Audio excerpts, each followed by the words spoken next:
আমরা যারা মসজিদ, মাদ্রাসা, মক্তব, নুরানি, হেফজ বিভাগ, জামাতখানা এই ধরনের খেদমতে আমরা যারা আছি, আমরা একটা বিষয় মাথায় রাখবো। যদি ভাইয়ের কথা ভালো লাগে তাহলে ইনশাল্লাহ কথাটা নেবেন। আশা করি সকলে আমার কথাগুলো ইনশাআল্লাহ তাআলা কার্যকর করবেন।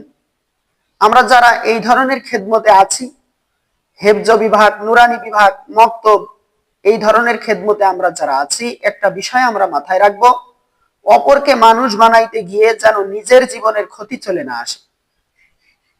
আপনি একজনকে মানুষ বানাইতে গিয়ে, একটা ছেলেকে, একটা মেয়েকে মানুষ বানাইতে গিয়ে আপনি একটু আঘাত করলেন, একটু কান টানলেন, একটু বকাঝকা করলেন, এর ফলে কি হলো? আপনার জীবনের ক্ষতি চলে আসলো। আপনার আত্মমর্যাদা নিয়ে টানাটানি, আপনার সম্মান নিয়ে টানাটানি, আপনার বিভিন্ন ধরনের ঝামেলা আপনার সহ্য করতে হয়। তাহলে এটা তো আপনার বাধ্যবাধকতা ছিল না যে ওই সন্তানকে আপনাকে মানুষ বানাইতেই হবে, না বানাইলে আপনার ক্ষতি হয়ে যাবে, আল্লাহ তাআলা আপনাকে জাহান্নামে দেবেন, এই ধরনের কোনো বাধ্যবাধকতা ছিল না।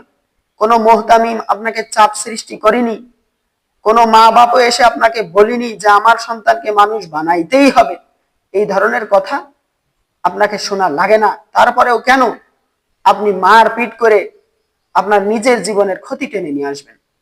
এই জন্য আমি বলবো যে অপরকে মানুষ বানাইতে গিয়ে নিজের কেস, মামলা, হামলা এইগুলো সহ্য করব না।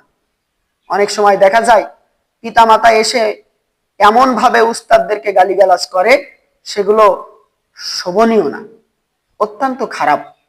অনেক জবরদস্তি করে, বিভিন্ন ধরনের কথা বলে। এগুলো কি জন্য আমরা সহ্য করব? এগুলো